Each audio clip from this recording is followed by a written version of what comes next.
Por sermos um povo muito inteligente, talvez pela ameaça de alguns processos judiciais, estes rótulos de advertência foram recentemente encontrados nos produtos de consumo. Na descrição de uma lenha de lareira industrializada, atenção, risco de incêndio. Numa fantasia infantil do Batman, atenção, capa não faz o usuário voar.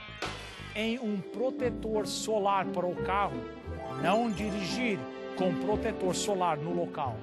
E para um pai que teve o seu primeiro filho, este rótulo foi encontrado em um carrinho de bebê. Cuidado, remover criança antes de dobrar para armazenamento.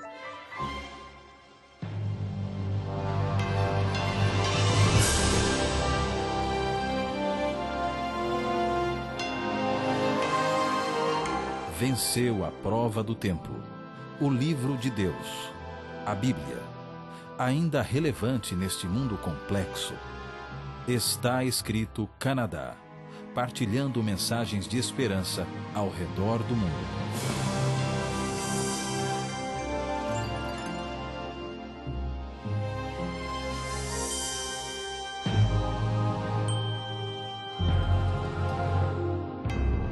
Alguém fez a sugestão de que deveriam ser colocados na capa de todas as Bíblias aqueles grandes adesivos coloridos, fluorescentes. Os compradores seriam obrigados a ler em voz alta o que estava no adesivo para a caixa lá na loja antes da compra. Seria lido: atenção, a leitura deste livro, sem a intenção de obedecê-lo, é perigoso para a vida eterna. Oswald Chambers teve uma ideia e a formulou como um desafio quando ele escreveu: nunca tente explicar Deus até você ter obedecido a Ele. O pouco de Deus que nós entendemos é o pouco que nós obedecemos. Conhecimento bíblico sem obediência prática é uma forma de ilusão. Em Mateus capítulo 7, começando no verso 21, nós lemos: nem todo aquele que me diz Senhor, Senhor, entrará no reino dos céus, mas apenas aquele que faz a vontade do meu Pai que está nos céus. Muitos me dirão naquele dia: Senhor, Senhor, não profetizamos em teu nome, e em teu nome não expulsamos demônios, e não realizamos muitos milagres? Então eu lhes direi claramente: nunca os conheci. Afastem-se de mim, vocês que praticam o mal.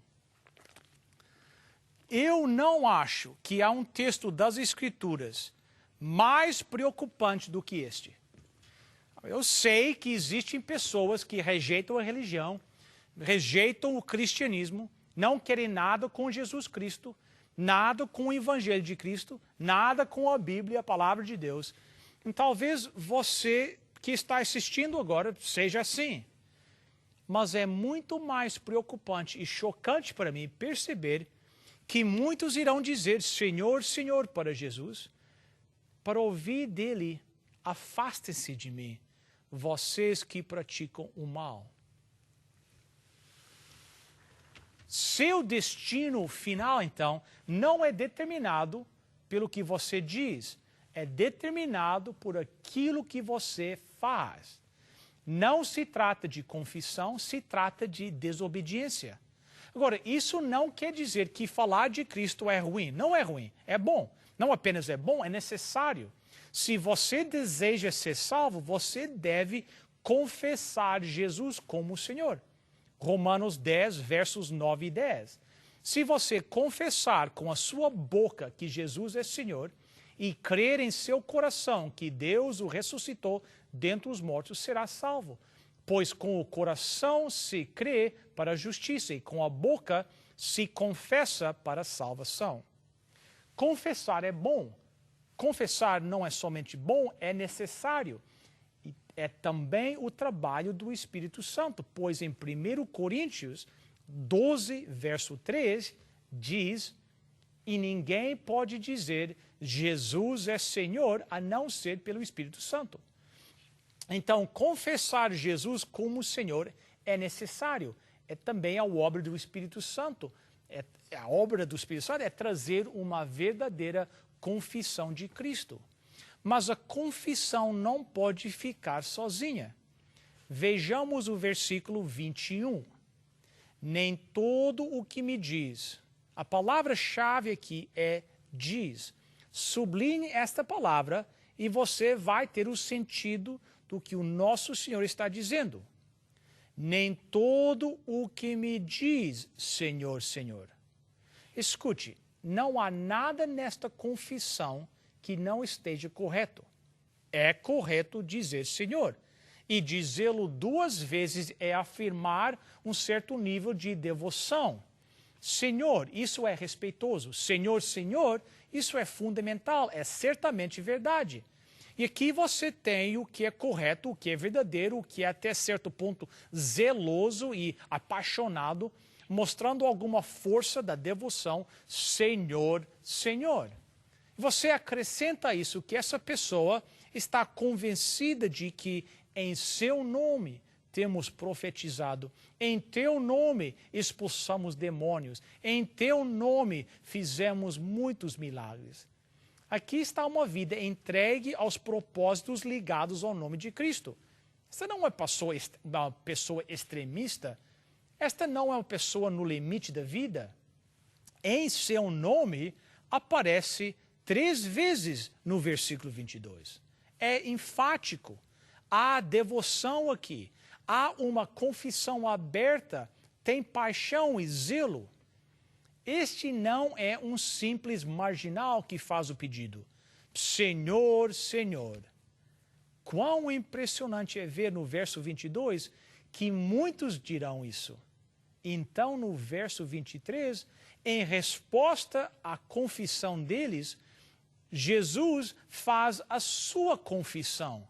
E então eu declaro-lhes que eu nunca te conheci.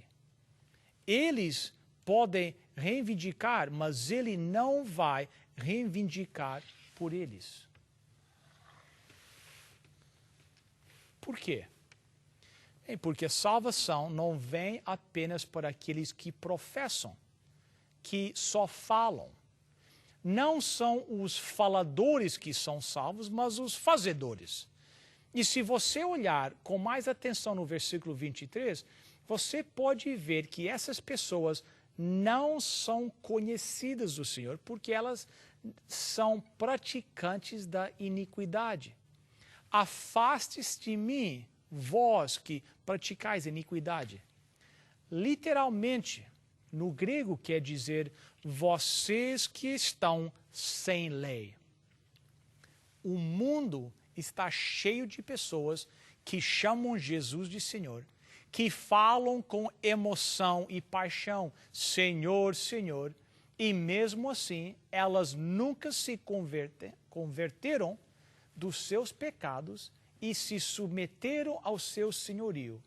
Elas nunca obedeceram à vontade do Pai que está nos céus. É por isso que a Bíblia nos fala, em 2 Coríntios, capítulo 13, verso 5, examine-se para ver se vocês estão na fé. Você não olha para um evento passado, você olha para o caráter de sua vida. A única coisa que faz você ser aceitável a Deus é um padrão de obediência à palavra de Deus, que é o resultado do arrependimento e fé genuína em Jesus Cristo e o real abandono da nossa vida em obediência ao seu senhorio. A fé sem obras é o quê? Morta. Ela não tem vida. O que Deus quer de mim e de você, mais do que qualquer outra coisa, Ele quer que o homem, Ele quer o interior meu, Ele quer o coração, Ele quer a nossa submissão. Ele não quer apenas nossa declaração, nosso zelo, nosso fervor, nosso trabalho ou qualquer outra coisa. Ele nos quer. Deus não quer as nossas ofertas, Ele não quer nossos sacrifícios, Ele quer nossa obediência. Ele nos quer. É possível para um homem dizer as coisas certas, estar muito ocupado e ativo, alcançar resultados maravilhosos e aparentemente ainda não se entregar ao Senhor. E isso é finalmente o maior insulto que podemos oferecer a Deus. Ele quer um relacionamento íntimo. Falsos milagres, falsos exorcismos, falsas profecias, porque eles não têm nenhuma relação com Jesus Cristo. Eles nunca vieram pelo caminho, pela porta estreita. Voltando no verso 3 de Mateus 7, Jesus disse: entrem pela porta estreita, pois larga é a porta e amplo o caminho que leva à perdição, e são muitos os que entram por ela. Eles não vieram pela porta estreita. Eles não vieram com uma atitude de arrependimento. Eles não vieram sabendo que eles eram pecadores. Eles não vieram despidos, nus, na miséria, com fome e sede de justiça. É uma coisa assustadora para se pensar que há pessoas que passaram grande parte da sua vida dando testemunho de sua fé em Jesus Cristo, mas eram apenas palavras vazias. Veja o versículo 18. A árvore boa não pode dar frutos ruins, nem a árvore ruim pode dar frutos bons. Toda árvore que não produz bons frutos é cortada e lançada ao fogo. Assim, pelos seus frutos, vocês os reconhecerão. Jesus aqui está dizendo que a igreja está cheia dessas palavras vazias. Estas palavras vazias saem de corações vazios. Veja o versículo 24. Essa ilustração demonstra a real condição do coração por trás das palavras vazias e coração por trás da verdadeira declaração. Portanto, quem ouve estas minhas palavras e as pratica é como um homem prudente que construiu a sua casa sobre a rocha. Caiu a chuva, transbordaram os rios, sopraram os ventos e deram contra naquela casa. E ela não caiu, porque tinha seus alicerces na rocha. Mas quem ouve estas minhas palavras e não as pratica é como um insensato que construiu a sua casa sobre areia. Caiu a chuva, transbordaram os rios, sopraram os ventos e deram contra aquela casa, e ela caiu, e foi grande a sua queda. O contraste aqui não é entre as pessoas que ouvem a palavra de Deus e as pessoas que não ouviram a palavra de Deus, mas entre as pessoas que ouvem a palavra de Deus e agem sobre ela, e as pessoas que ouvem a palavra de Deus e não agem sobre ela. E o contraste entre a obediência e a desobediência é pintado para nós numa imagem de dois construtores de casas. Essas palavras são dirigidas para os que professam conhecer o Senhor. Mas esse grupo é dividido em dois: aqueles que realmente obedecem e os que não obedecem verdadeiramente. Você tem os falsos proclamadores e os verdadeiros proclamadores, mas ambos são parecidos. E o mais impressionante sobre esta ilustração é que você realmente não pode distinguir a diferença na superfície. Ambos parecem iguais. Nos dois casos, você tem uma casa. A única diferença é a parte que você não pode ver, não é? Não é o teto, não são as paredes, não são as janelas e as portas, é a fundação. Ou seja, estamos falando de pessoas que pertencem à igreja visível. Estamos falando de pessoas que foram expostas à Escritura. Na superfície, todos parecem que são cristãos verdadeiros. A fundação não é visível. O que Jesus diz aqui é que não há nenhuma maneira de dizer qual é o verdadeiro e qual é o falso até que a tempestade venha. A tempestade irá manifestar a verdade. Então descobriremos quem construiu como um homem sábio e quem construiu como um tolo. Talvez você tenha respeito por Cristo. Você pode ter visões ortodoxas sobre Cristo. Você pode ser bem fervoroso e zeloso. Você pode estar ativo em um certo nível de devoção à igreja. Você pode fazer um anúncio público. Olhe para trás e verifique a sua fundação. Como você sabe que não tem uma fundação? Algumas coisas para você pensar. Reservas em si render a Jesus Cristo. Você encontra em sua vida uma indisponibilidade para se render a Cristo? Você está irritado com os mandamentos das Escrituras? Isso é uma prova que você não tem um fundamento. As atividades externas, religiosas, sem motivação adequada. Você vai à igreja porque seus pais esperam que você vá, os seus amigos esperam que você vá. Você vai à igreja porque você está tentando fazer uma boa impressão para alguém. Você está tentando conquistar o seu espaço. Esse é um motivo errado. A menos que você faça o que faz na causa de Cristo, porque você é compelido pelo seu amor por Cristo e desejo para com a glória dele, você pode não ter fundamento. É hipócrita? Existe algo em você que você pensa que pode ajudar a ganhar o céu? Mesmo seja um componente pequeno, mesmo que você acredite na cruz e na ressurreição, se há alguma coisa em você que pensa que pode contribuir para a sua salvação, você não tem fundamento. Se você ama mais o prazer do que a renúncia ao prazer, para a glória de Deus, você não tem nenhum fundamento.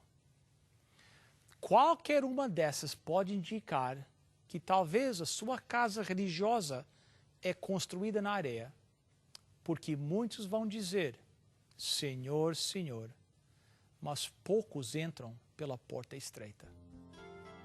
Você está preparado para ir onde quer que lhe guie? Examine o seu coração. Examine cuidadosamente.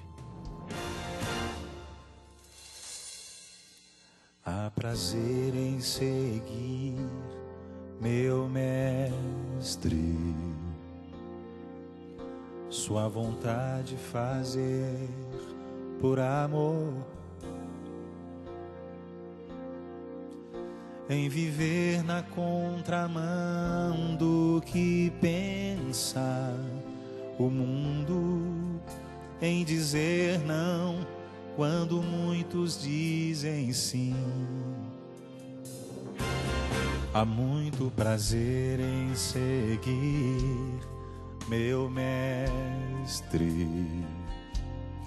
e entender que sou servo e não Senhor, não.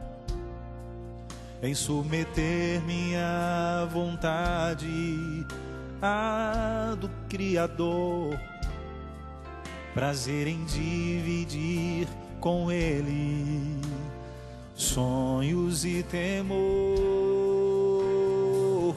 Há prazer em seguir meu Mestre Jesus,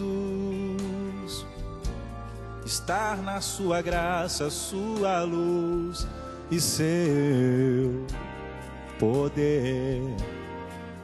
Só existe prazer quando há liberdade, e livre é o homem que está sob a verdade do céu.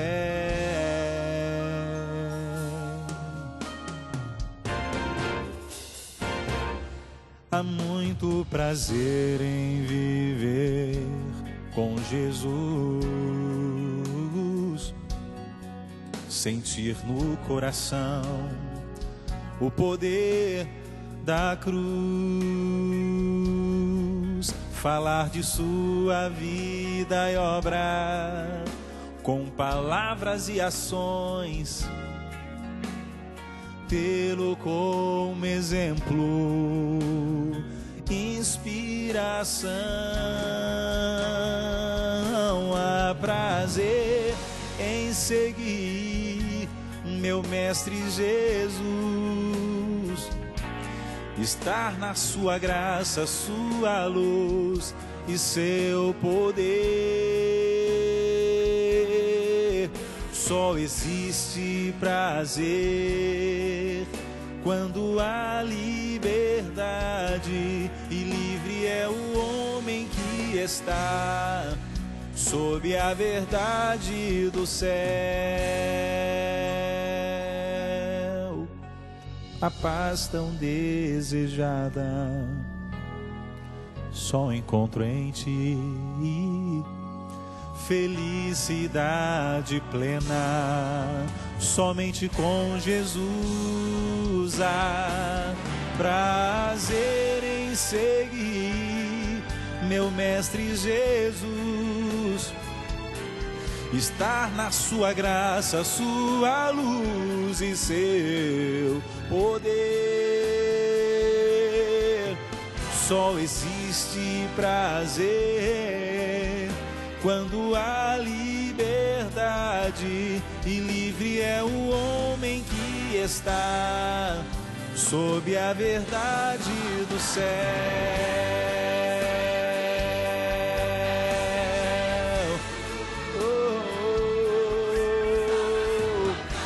A luz, poder. Só existe prazer quando há liberdade, e livre é o homem que está. Livre é o homem que está sob a verdade do céu.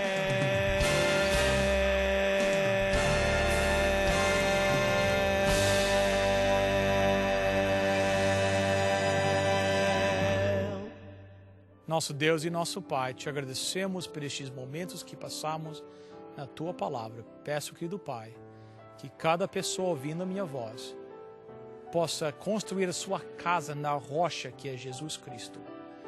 Aceita cada um que está se entregando a Ti nesta hora. Nós te agradecemos por tudo quanto o Senhor tem feito por nós. Em nome e por amor de Jesus. Amém.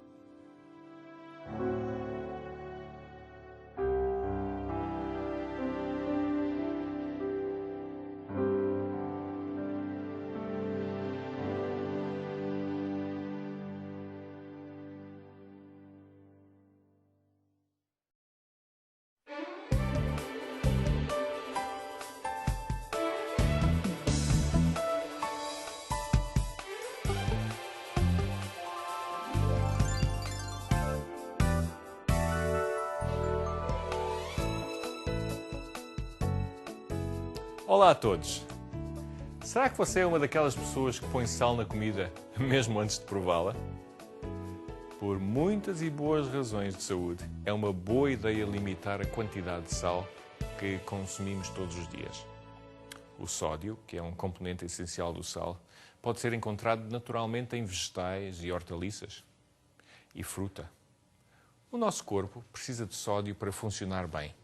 O sódio é necessário para manter a pressão arterial e o nível de líquidos em nosso corpo, por exemplo. Mas muitos de nós consumimos comidas salgadas e o aumento do sódio prejudica o nosso corpo. Nós necessitamos de aproximadamente meia grama ou 1/5 de uma colher de chá de sal por dia para termos toda a quantidade de sódio que o nosso corpo precisa. Mas, no entanto, a maioria dos norte-americanos consome 10 a 20 vezes mais sal do que realmente precisam. A pressão arterial alta, ou a hipertensão, e a insuficiência cardíaca são apenas 2 dos resultados indesejáveis de uma alimentação diária com grandes quantidades de sódio. Alguns dos nossos alimentos preferidos estão cheios de sal. Vejamos. Sabia que existem 3.500 miligramas de sódio em 200 gramas de batatas fritas?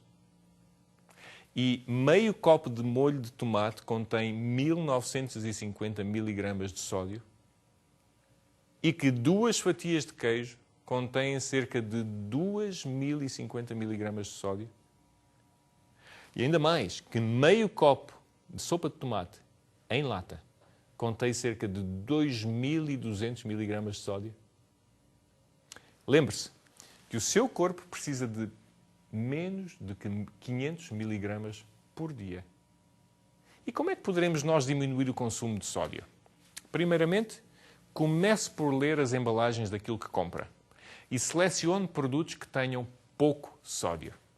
Procure na embalagem palavras como sal ou sódio e tente não comprar muitos alimentos processados artificialmente. Quanto mais processado for o alimento, mais sódio ele poderá ter. Outra sugestão: compre bastante fruta e vegetais. Estes alimentos já contêm sódio natural e em pequenas quantidades e que o seu corpo pode utilizar. Mais outra sugestão: prepare refeições sem o uso de alimentos processados artificialmente. Assim você pode controlar os ingredientes, especialmente o sal. Eu espero que se divirtam a cozinhar e tirem o saleiro da mesa. Até à próxima!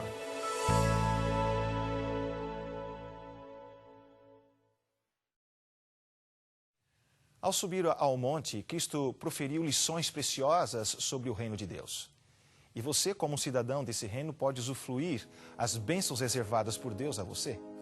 Para aprender um pouco mais sobre essas lições eternas, o Está Escrito tem o prazer de lhe oferecer gratuitamente um set de DVDs com 11 programas que trazem as mensagens apresentadas pelo pastor Bill Santos sobre o Sermão da Montanha.